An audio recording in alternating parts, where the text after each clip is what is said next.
하나님의 말씀 요한복음 12장 37절부터 50절까지 있는 말씀을 한 절씩 교독하도록 하겠습니다. 요한복음 12장 37절로 마지막 절 50절까지 있는 말씀입니다.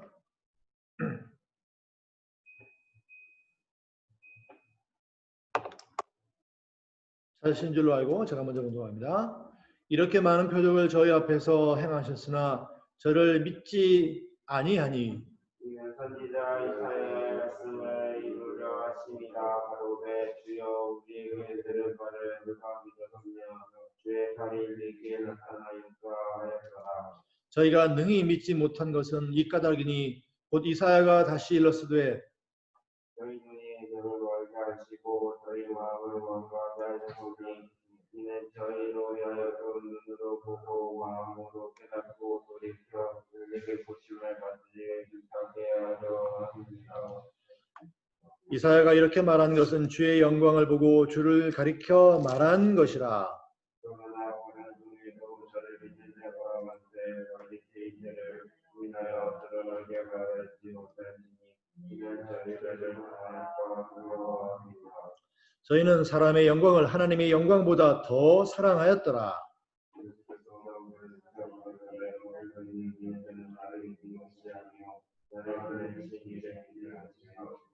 나를 보는 자는 나를 보내신 이를 보는 것이니라. 나는 빛으로 세상에 왔더니 그는 나를 믿는 자로 어둠의 과한 그 앞에 하려 합니다. 사람이 내 말을 듣고 지키지 아니할지라도 내가 저를 심판하지 아니하노라. 내가 온 것은 세상을 심판하려 함이 아니요 세상을 구원하려 함이로라. 나를 저버리고 내 말을 듣지 아니하는 자를 심판하려 하려 있으니 곧 나의 한 그 말이 마지막 나를 저를 심판하리라. 내가 자의로 말한 것이 아니요 나를 보내신 아버지께서 나의 말할 것과 이룰 것을 친히 명령하여 주셨으니 나는 나의 명령이 우리 계좌로가 돌아오러 나의 이르는 것은 내 아버지께서 네가 말씀하신 그대로 아멘. 자, 예수님께서 이 세상에 오신 목적에 대해서 요한복음의 기록자인 사도 요한은 요한복음 20장에서 이렇게 말씀하셨죠. 예수께서 하나님의 아들이심을 믿고 생명을 얻게 하는 것이 이 요한복음의 기록 목적이라고 했어요. 그것은 예수님께서 이 세상에 오신 목적과도 같은 거죠.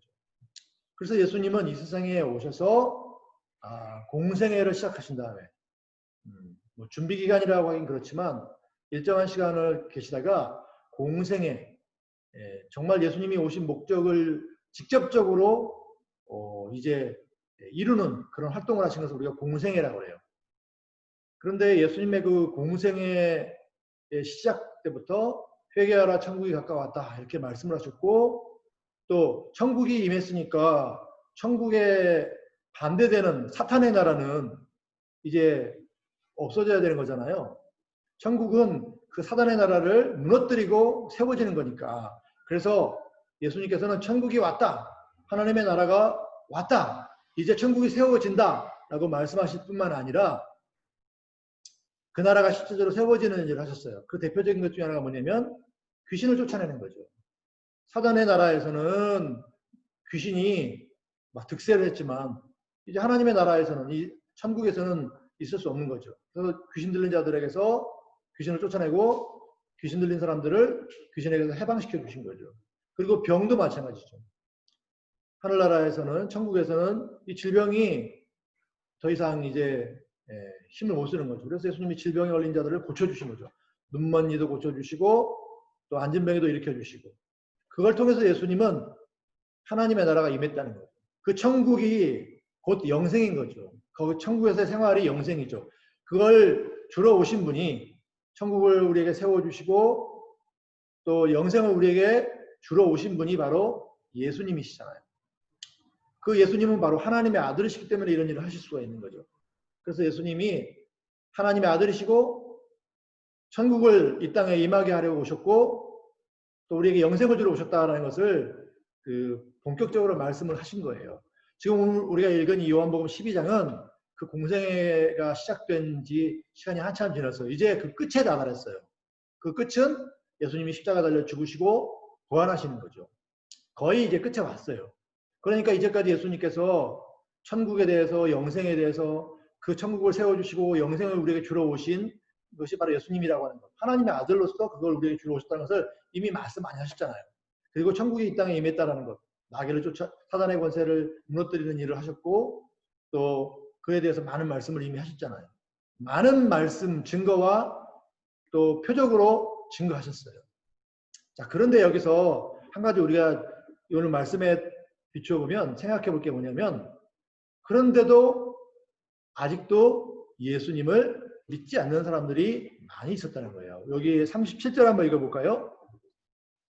다 같이 읽어보겠습니다. 시작. 저희에게 앞에서 행하셨으나 저를 믿지 아니하니. 이렇게 많은 표적을 지금까지 말한 거죠. 천국이 이 땅에 임했다는 것, 그리고 그 천국을 예수님이 세우러 오셨다는 것, 사단의 나라는 무너지고 있다는 것, 그걸 보여주셨지만 많은 사람들이 아직 믿지 않은 거죠. 사실 그럴 수 있어요. 여러분, 한 나라가 세워지고 무너지고 한 나라가 세워질 때 이전 나라에서 살던 사람들은 그렇게 금방 그렇게 변했는지, 옛날 나라는 무너지고 새로운 나라가 세워졌는지 그걸 잘 모를 수 있어요. 그렇죠? 여러분, 우리나라가 일제강점기 35년이 36년인가요? 지내다가 해방이 됐는데 30년이 훨씬 넘게 한 세대를 일본 사람들의 지배를 받고 살던 사람들은 거기에 익숙해지면 이제 해방이 왔다고 그래도 그게 실감나지 않을 수 있어요. 심지어는 그걸 모르고 살 수도 있죠. 그렇죠? 그런데 그것도 어느 정도지. 우리가 해방이 됐다라는 것을 이제 뉴스나 뭐 소식을 통해서 듣고 실제 일본 그 경찰이라든지 뭐 군대가 다 물러가고 새로운 우리나라 정부가 세워지고 이런 것들이 이제 보여진 다음에도 안 믿으면 그건 안 되겠죠. 그렇죠? 처음에는 안 믿어질 수 있고 실감이 안 날 수 있지만 그것처럼 예수님께서 이미 많은 증언을 해주셨어요. 증거를 해주셨어요. 말씀으로 주셨고 표적을 통해서 이제 하나님의 나라가 임했고 사단의 나라는 무너져가고 있다는 걸 증거하신 거예요. 바로 그것을 하나님의 나라를 이 땅에 임하게 하기 위해서 예수님이 오셨고 그 영생을 주시기 위해서 오셨다는 것을 수없이 증거했는데도 안 믿는 건 뭘까요? 그건 불신앙이죠. 그 불신앙을 핑계할 수가 없는 거예요. 아우 제가 얼마 되지 않아서 잘 몰랐어요. 그런 하나님의 나라가 임하고 있는지 사단의 나라가 무너지고 있는지 영생을 주러 오셨는지 그게 바로 예수님이시고 하나님의 아들이신 예수님인지 제가 잘 몰랐어요. 핑계하기에는 예수님이 증거를 너무나 많이 주신 거죠. 자, 그런데 우리가 이런 질문을 할 수 있죠. 사람들은 왜 이렇게 많은 증거에도 불구하고 예수님을 하나님의 아들로 믿지 않고 예수님이 지금 하나님의 나라를 세우고 계시고 있고 사단의 나라는 무너지고 있다는 것을 왜 안 믿을까요? 증거가 부족해서요? 예수님은 여기 말씀에도 증거를 충분히 주셨다고 말씀하신 거예요. 많이 보여주셨어요. 그 증거들을 보여주셨죠? 말씀으로 전해주셨어요. 그것을 안 믿는 이유는 여기에 뭐라고 되어 있느냐면 38절과 41절에 구약성경 이사야의 말씀이 인용이 되어 있어요. 이 말씀을 보면 어떤 내용인가 하면 사람들이 하나님의 능력으로 하나님의 나라가 세워지고 있음에도 불구하고 하나님의 아들이신 예수님께서 친히 그 나라를 세우시는 일을 하고 있는 것을 보면서도 믿지 못하니 까닭이 되어 있는데 40절에 어떻게 보니까 뭐라고 하냐면 저희 눈을 멀게 하시고 저희 마음을 완고하게 하셨다라고 되어 있습니다.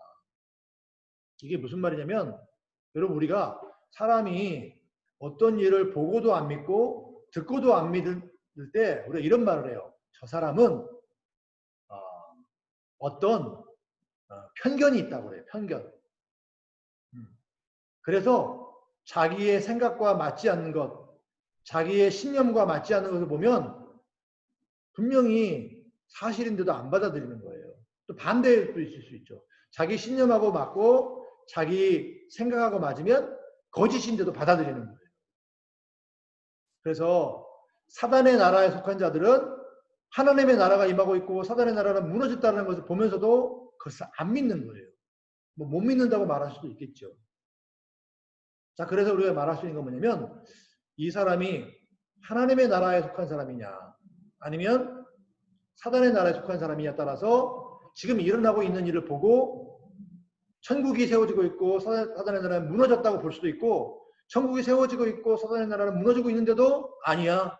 천국은 아직 뭐 이 땅에 세워지지 않고 이 사단의 나라가 지금 득세하고 있어. 여전히 그 권세를 떨치고 있어. 이렇게 생각한다는 거죠. 제가 좀 쉽게 얘기한 거예요.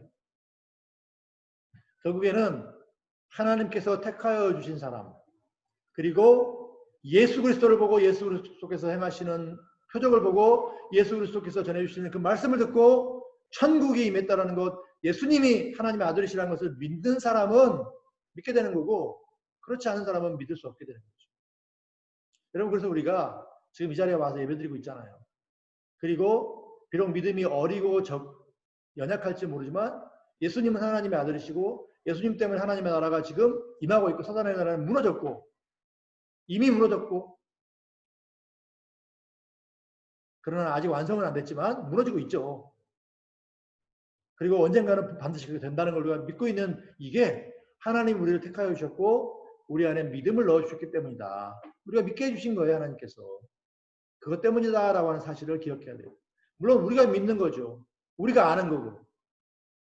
그렇지만 깨닫게 해주셨고 알게 해주셨고 보고 믿게 해주신 분이 바로 하나님이시라고 하는 사실을 기억해야 돼요. 왜냐하면 어떤 사람들은 보고도 안 믿고 듣고도 믿지 않는 사람들이 분명히 있으니까. 그 사실을 기억을 해야 하겠습니다. 그 다음에 그 42절 중에 보면 이런 말씀이 나옵니다. 많은 사람들이 예수님의 말씀을 들었지만 믿지 않고 표적을 보았지만 믿지 않았지만 그럼에도 불구하고 유대인의 관원들 중에서도 믿는 자가 많이 있다라고 여기 42절에 말씀하고 있어요. 한번 42절 앞부분만 읽어볼까요? 42절 다 한번 읽어볼까요? 시작. 그러나 바리새인 중에도 저를 믿는 자가 많되 바리새인들을 인하여 드러나게 말하지 못하니 이는 추례를 당할까 두려워함이니라. 네, 좀 전에 우리가 믿게 된 것은 알게 되고 예수님을 하나님의 아들로 알게 되고 예수님이 하나님의 아들이시구나 깨닫게 되고 믿게 되고 한 것은 하나님이 우리를 택하여 주셨고 우리에게 믿음을 주셨기 때문이라고 말했어요. 많은 사람들은 보고도 믿지 않았고 듣고도 믿지 않았지만 어떤 사람은 보고 듣고 깨닫고 믿게 되는 것은 하나님의 은혜예요. 그게 맞는 게 유대인의 관원 중에도 믿는 사람이 많이 생겨났어요. 유대인의 관원이란 말은 더 쉬운 말로 관리란 뜻이죠. 관리. 관리가 뭔지 아시죠? 우리로 말하면 옛날에 장원급제 가지고 여기 과거에 급제해가지고 벼슬을 하는 사람들을 우리가 관원들이라고 하죠. 나라의 관원. 요즘은 공무원이라고 해야 되나요? 그런 거죠. 자, 그런데 여러분 생각해 보세요. 여기 42절 하반절에 뭐라고 되어 있냐면 지금 이 나라에 이 사회에 최고로 권력을 가진 사람들이 누구냐면 종교 지도자들이에요. 대제사장들도 있고 바리새인들도 있어요. 이 관원들은 이 관리들은 그런 대제사장이나 바리새인들의 뭐랄까요 밑에서 관리 노릇을 하고 있는 사람들이에요. 그러니까 직장으로 말하면 직장 상사 같은 거죠. 자, 그런데 바리새인들이 뭐라고 했냐면 예수를 메시아로 하나님의 아들로 믿는 사람들은 가만 안 놔두겠다 이렇게 얘기하는 거예요. 자, 그런데 여러분 제일 높은 사람들이 권력을 가진 사람들이 예수를 하나님의 아들로 믿으면 가만 안 놔두겠다. 이렇게 얘기했는데 그 밑에서 있는 사람들이 예수님을 하나님의 아들로 믿으면 어떻게 될까요? 불이익을 당하겠죠. 뭐 죽을 수도 있겠고. 근데 여기 뭐라고 되어 있냐면 추례를 당하게 될 것이라고 얘기해요. 추례. 추례라고 하는 건 뭐냐면 쫓겨나는 거예요. 벼슬 하던 것도 그만둬야 되고 이 사회에서도 쫓겨나는 거예요. 그럼 어떻게 되는 거예요? 살 수 있어요? 못 살죠. 그렇죠. 그러니까 이거는 사형과 마찬가지인 거예요, 사실은. 굉장한 불이익인 거예요. 자, 그런데도 그런 것을 너무나 잘 알고 있는 그 관리들은 잘 알잖아요. 자기들 상전들이, 자기들 그 상사들이 뭐라고 말했는지 잘 알고 있는 사람들인데도 믿은 거예요. 왜? 예수님께서 행하신 표적이나 그 말씀들을 듣고 보니까 예수님이 하나님의 아들이신 게 너무나 분명하니까 안 믿을 수가 없었던 거죠. 그래서 많은 사람들이 믿게 된 거예요. 하나님의 은혜면 믿을 수 있는 거예요. 우리가 두 가지를 말할 수 있죠. 아까 우리 얘기했던 것처럼 어떤 사람들은 그 수많은 증거에도 불구하고 하나님께서 택하여 주시고 믿음을 주시지 않으니까 못 믿는 거죠. 그러나 도저히 못 믿을 것 같은 사람도 하나님께서 택하셨고 믿음을 주시니까 믿게 된 거예요. 그래서 우리가 그 두 가지를 종합해 보면 하나님께서 택하시고 믿음을 주신 자들은 그걸 우리가 한마디로 은혜라고 하죠. 택하여 주시는 은혜, 믿음의 은혜. 하나님께서 그렇게 택하여 주시고 믿게 해주신 자들은 다 믿을 수 있다는 거예요. 그래야 구원에 이르는 거니까. 그래서 구원은 하나님의 은혜다 이렇게 말할 수 있는 거예요. 그런데 우리가 여기서 한 가지 더 살펴봐야 할 게 있습니다. 자, 예수님께서 보여주신 표적이 너무나 하나님의 아들이신 것이라는 증거로 충분하고 강력한 증거가 되고 하기 때문에 믿긴 믿었는데 한 가지 문제가 있는 거예요. 이걸 내가 믿긴 믿는데 예수님이 하나님의 아들이구나 하고 깨닫게 되고 믿긴 믿었는데 이걸 고백할 수는 없는 거예요. 고백이라고 하는 건 뭐예요? 뭐 가족이라든지 친구라든지 주변의 사람들에게 예수님은 하나님의 아들이 맞습니다. 난 그렇게 믿어요. 이렇게 얘기하는 게 고백이잖아요. 자기한테도 말하지만 사람들이 알 수 있게 말하는 게 고백이에요. 고백. 우리가 신앙 고백이라고 하죠. 우리 예배 시간에 사도신경으로 신앙 고백했죠. 우리가 모두 함께 같은 걸로 고백하기 위해서 또 정확하게 고백하기 위해서 사도신경을 가지고 함께 고백했지만 개인적으로 자기가 자기의 말로 고백할 수 있는 거예요. 나는 예수님이 하나님의 아들이시라고 믿습니다. 나는 예수님께서 구원자라고 믿습니다. 고백할 수 있는 겁니다. 자, 그런데 문제는 그런 고백을 하게 되면 다른 사람들이 내가 예수님이 하나님의 아들이라고 믿는 것을 알게 되는 거죠. 그렇죠? 그래서 아무 일도 안 일어나면 괜찮은데 자, 내가 예수님을 하나님의 아들이라고 믿습니다라고 고백하는 순간 어떻게 된다고 그랬죠? 아까? 사람들이 알게 되는 순간 어떻게 한다고요? 그 얘기가 바리새인들의 귀에 들어가게 되면 어떻게 돼요? 출회되는 거예요. 출회. 그러니까 바리새인들이 종교 지도자 일부인데 물론 아주 전권을 가진 사람들은 아니지만 나름대로 권세가 있는 사람들이에요. 자기들의 권세를 가지고 너희들은 이 유대교회에서 쫓겨나야 돼. 이제 이 사회에서도 쫓겨나야 돼. 예배도 참석 못하고 쫓겨나야 돼. 이렇게 하는 거죠. 그래서 말을 못한 거예요. 예수님이 하나님의 아들인 것 같긴 한데 분명한 것 같은데 그걸 고백하지는 못하는 거예요. 여러분 우리가 예수님이 하나님의 아들이신 것을 믿고 고백해야 되는데 그 고백을 하게 되면 어떤 불이익이 따른다고 할 때요. 우리는 어떻게 해야 될까요? 우리는 어떻게 할 수 있을까요? 우리 믿음의 조상들은 고백을 하면 신앙 고백을 하면 불이익이 따를 때 심지어는 죽음을 당할 수 있을 때에도 신앙을 고백했어요. 환난과 핍박 중에도 신앙을 고백했다는 그 말씀이 찬송에 있죠. 물론 약간의 지혜가 필요할지는 모르지만 그러나 예수님이 하나님의 아들이시고 우리 구원자라는 걸 부정할 수는 없는 거죠. 사람들은 부정하느니 그 사실을 내가 부정하느니 거짓말하느니 그냥 내가 불이익을 당하고 심지어는 죽음도 당하겠다 이렇게 했어요. 약간 미련한 것 같아 보이지만 미련한 게 낫고 그런 게 낫지 내가 부정할 수는 없다. 거짓말할 수는 없다. 이렇게 이 길을 택했어요. 사실 우리 믿음의 조상들을 보면. 가끔은 그런 역사를 읽다가 보면 아유 야 잠깐만 거짓말하고 믿음을 버리는 건 아니고 잠깐만 거짓말한 다음에 숨어서 혼자 믿으면 안 되나? 그런 생각도 해볼 때가 있긴 있어요.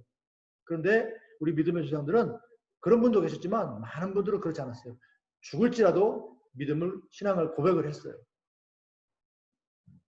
그건 내가 그걸 고백함으로 신앙을 고백함으로 잃게 되는 손해나 불이익이 심지어 내 목숨을 잃게 되는 것이 클지 몰라도 그건 예수 그리스도를 내가 고백하는 그것과는 비교할 수 없다. 그게 더 예수님을 그리스도로 고백하는 게 더 크고, 또 내가 큰 구원을 주신 하나님 앞에서 어떻게 감히 예수님을 내가 안 믿는다고 부정할 수 있겠는가? 어떤 불이익 때문에, 심지어 목숨을 잃는 것 때문에라도 나는 거짓말 못한다, 이렇게 생각한 것 같아요. 자, 그런데 오늘 43절에 보니까 이 사람들에 대해서 믿긴 믿지만, 예수님이 하나님의 아들이신 것을 믿긴 믿지만 그 쫓겨날까봐 두려워서 그 말은 못한, 드러내놓고 말한다고 되는데 그게 신앙 고백이죠. 그걸 못하는 사람들에 대해서 오늘 저자는, 이 사도 요한은 바로 하나님의 말씀이죠. 이렇게 평가했어요. 43절 한번 읽어볼까요? 다 같이 시작. 저희는 사람의 영광을 하나님의 영광보다 더 사랑했다. 네. 내가 지금 누리고 있는 게, 관리들은 누리고 있는 게 많잖아요. 출세한 거잖아요.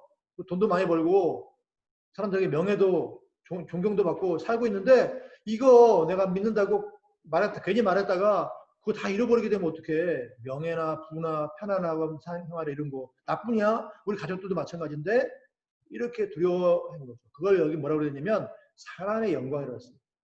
그것을 하나님의 영광보다 더 사랑하는 거예요. 하나님의 영광이라고 하는 것은 예수님이 하나님의 아들이시라는 걸 말하는 거예요. 그걸 말하는 게 뭐예요? 하나님께서 우리를 사랑하셔서 아들을, 독생자를 사람으로 보내셨다는 거잖아요. 예수님이 우리를 사랑하셔서 사람으로 나자셨다는 걸 말하는 거잖아요. 그건 하나님이 우리를 사랑하신다. 하나님께서 우리를 사랑하신다. 예수 그리스도께서 우리를 사랑하신다는 걸 말하는 거잖아요. 하나님의 사랑을 말하는 것은 그분의 영광을 드러내는 거예요. 하나님은 참 선하시다. 그걸 말하는 것은 하나님의 영광을 드러내는 거거든요. 그게 중요하다는 거예요. 우리가 누릴 수 있는 명예나 부나 뭐 어떤 것보다. 자, 그래서 우리가 이런 생각을 해봐요. 아니, 예수님이 하나님의 아들이신 걸 믿는 사람들이 왜 사람의 영광을 하나님의 영광보다 더 중요하게 여기지? 왜 신앙 고백하다가 당할 불이익을 두려워하지? 그런 생각을 해봐요. 그럴 수 없는 것 아니야? 그럴 수 있죠. 아마도 나중에 예수님이 십자가에 달려 돌아가실 때까지 그 좀 시간이 남았는데 그 사이에 많은 사람들이, 예수님의 제자라고 생각했던 사람들이 예수님을 떠나요. 그래서 우리 이런 생각을 해보는 거예요. 예수님의 제자라고 자기도 뭐 말했고 예수님의 제자라고 우리도 알고 있었는데 예수님을 배반하는 사람, 우리가 그거를 나중에 보면 배교라고 해요. 배교. 사람은 배신한다고 배반한다고 그러는데 우리 기독교를 배반하는 것, 하나님을 배반하는 것을 배교라고 그래요. 또는 배도, 진리를 버리는 거죠. 말씀 돋자니까 진리예요, 진리. 그걸 배도라고 해요. 어떻게 믿었다가 배신할 수 있지? 일반 세상은 그래요. 어떤 나라에 충성하다가 배신할 수 있잖아요. 여러분, 우리 친일파 아시죠? 친일파. 어떤 사람들 친일파라고 그래요? 우리나라를 일본에 팔아넘긴 매국노라든지 아니면 일본 사람들이 협조한 사람들을 친일파라고 하잖아요. 근데 처음부터 나는 친일파가 될 거야 이런 사람도 있었지만 굉장히 나라를 위해서 충성하던 사람 중에서도 배신하고 친일파가 된 사람도 꽤 많아요. 아니, 나라를 위해서 충성하다가 배신한 사람이 있네? 말할 수 있잖아요. 그것처럼 예수님을 믿다가 배신한 사람도 있긴 있어요. 그런데 우리가 이렇게 말할 수 있죠. 그럼 그 사람들이 가졌던 그 믿음이라고 하는 게 진짜 믿음이었나? 믿음처럼 보였지만 믿음이 아니었나? 이렇게 말할 수 있잖아요. 그럴 수 있어요. 그래서 우리가 누가 믿음을 가졌다가 그게 진짜 믿음인 줄 알았는데 사실 가짜 믿음이라서 믿는 척 했지만 배교하는 예수님 하나님을 배신하는 사람인가? 우린 잘 알 수 없어요. 그러나 분명한 건 있어요. 뭐냐면 우리도 지금 이렇게 믿고 있다고 하지만 우리의 말로나 우리의 마음으로나 우리 행동으로 배교하는 일을 할 수 있다는 거예요. 그건 두려운 일이죠. 자, 배교한 사람, 배도한 사람은 구원 받겠어요? 안 받겠어요? 못 받죠. 천국 가겠어요? 못 가겠어요? 못 가는 거죠. 구원 얻어요? 못 얻어요? 못 얻는 거예요. 그러면 그 사람이 믿는 척이란 말이 좀 이상하지만 쉽게 믿는 척이라고 합시다. 믿는 줄 알았는데 하는 거, 믿는 척 하는 거 소용이 있어요? 없어요? 없어요. 우리도 두려운 마음이 있어야 되는 거예요. 그래서 우리가 한편으로는 하나님이 우리를 택하여 주셔서 믿게 해주셨구나 라는 것에 대해서 감사해야 돼요. 그러나 또 한편으로는 우리가 지금 이 교회에서 예배드리고 나는 누가 믿으면 종교가 뭐예요? 그러면 나는 기독교예요? 이렇게 말하는 게 정말 믿는 건가 하는 생각도 한번 해봐야 돼요. 그 두 가지는 서로 모순되는 것 같지만 다 있어야 돼요. 그리고 우리가 끊임없이 아까 말한 것처럼 내가 어떤 불이익을 당해도 내가 어떤 손해를 봐도 심지어 죽음을 죽을지라도 내가 예수님을 하나님의 아들로 우리의 구원자로 삼일체 하나님을 내가 부정하지 않겠습니다. 내가 안 믿는다고 하는 살기 위해서 거짓말하는 짓을 하지 않겠습니다. 이런 식으로 끊임없이 믿음을 고백하는 그 순간에 우리가 내가 정말로 믿는다는 것을 우리가 확신할 수 있는 거예요. 그게 중요한 거예요. 여러분 예수님을 믿고 그래 영생 얻는데 이게 너무 중요한데 이걸 한순간이라도 확신할 수 없다면 얼마나 불안한 일이에요. 그런데 그걸 확신하는 방법은 끊임없이 내가 믿음으로 사는 거예요. 사랑하라 하셨으니 사랑하고 하나님께 순종하고 또 배교하지 말라고 했으니까 예수님 부정하는 말 하지 말고 그러면 내가 확신 가질 수 있는 거예요. 그러면 내가 그로 인해서 얻게 되는 그 불이익은 있지만 그 불이익과는 비교할 수 없이 더 큰 거 바로 영생에 대한 확신을 우리가 가질 수 있는 거예요. 그래서 내가 잠깐 거짓말하고 사실은 내가 진짜 예수님을 부정하는 건 아닌데 그냥 안 믿겠다라고 말만 하고 이제 감옥에서 나오게 되면 그 다음부터 또 예수님 믿으면 되지 몰래 이렇게 하는 것보다 내가 이 시간 이 순간에 지금 예수님 믿는다고 말하고서 그로 인해서 매를 맞거나 뭐 죽을 수도 있겠지만 그래도 내가 그렇게 고백함으로써 예수님은 나의 구주이신 걸 고백하고 그러므로 내가 하늘 천국에 대한 영생에 대한 그 소망을 한순간도 잃어버리지 않게 되는 그걸 확신할 수 있는 내가 영생 얻게 된다는 것을 확신하는 이것을 난 택하겠다. 이렇게 했기 때문에 예수님을 죽음 앞에서도 부정하지 않을 수 있었던 것 같아요. 여러분 이게 사실은 더 지혜로운 길 아니겠어요? 그렇죠? 우리가 그 사실을 기억해야 합니다. 예수님이 많은 사람들이 믿지 않거나 또 심지어 믿는 자들도 드러내놓고 신앙 고백을 하지 못하는 이런 상황 속에 있는 사람들을 보시고 예수님은 아직 시간이 남으셨으니까 또 예수님이 하나님의 아들이신 것을 증거했어요. 예수님이 46절에 보니까 이렇게 말씀하시죠. 나는 빛으로 세상에 왔나니. 이 빛이란 말은 비유적인 건데 내가 하나님의 아들이고 구원자다라는 말하고 똑같은 거예요. 우리 여러분 여기 지금 약간 오늘 흐려가지고 어두운데 여기 불을 켜놨잖아요. 우리가 왜 불을 켰을까요? 밝게 보기 위해서죠. 이 전등이 빛을 내서 그 빛이 있어야 우리 눈이 그 빛에 의해서 사물을 볼 수 있는 거예요. 이 빛의 도움이 없으면 우리 눈이 이거를 제대로 인식 못해요. 물론 흐릿하지만 빛이 있으니까 보긴 보겠지만 흐리겠죠. 그렇죠? 그러나 이 빛이 있으면 사물을 더 밝게 볼 수 있는 거예요. 그것처럼 예수님은 마치 우리가 하나님을 눈뜬 죄송한 표현이지만 장님은 못 보는 것처럼 우리가 하나님을 볼 수 없는데 하나님의 사랑을 볼 수 없는데 알 수 없는데 보게 해주신 분이라는 거예요. 어떻게? 우리를 친히 사랑하심으로 하나님의 사랑을 알게 해주신 거죠. 하나님의 구원의 사랑을 알게 해주신 거잖아요. 그래서 내가 빛이다. 그런 의미로 빛이라고 비유로 말씀하신 거예요. 여러분 예수님은 끊임없이 말씀하세요. 아직 시간이 남아있는 동안은 예수님이 하나님의 아들이시고 내가 너희를 구원하러 왔다 말씀하시고 하나님 아버지께서 너희를 사랑하셔서 나를 보냈다라고 말씀하시는 거예요. 그리고 그 말은 믿고 구원 얻으라는 말인 거죠. 믿고 영생을 얻으라는 거죠. 여러분 우리가 만약에 예수님을 믿지 않으면 어차피 심판과 멸망을 당할 수밖에 없기 때문에 예수님 믿지 않으면 죽는 거예요. 자, 여러분 홍수가 났어요. 어마어마한 물이 쏟아져 왔어요. 사람들이 다 휩쓸려 가고 있는 거예요. 누군가 구명보트를 타고 와서 구해주거나 뭐 동아줄을 가지고 끌어내주지 않으면 구원받을 수 없는 거예요. 살 수 없는 거예요. 그때 누가 보트를 타고 와서 손을 내밀거나 그 구명 조끼를 던져주거나 아니면은 동아줄을 내줄 때 그거 잡는 사람은 살고 안 잡는 사람은 죽겠죠.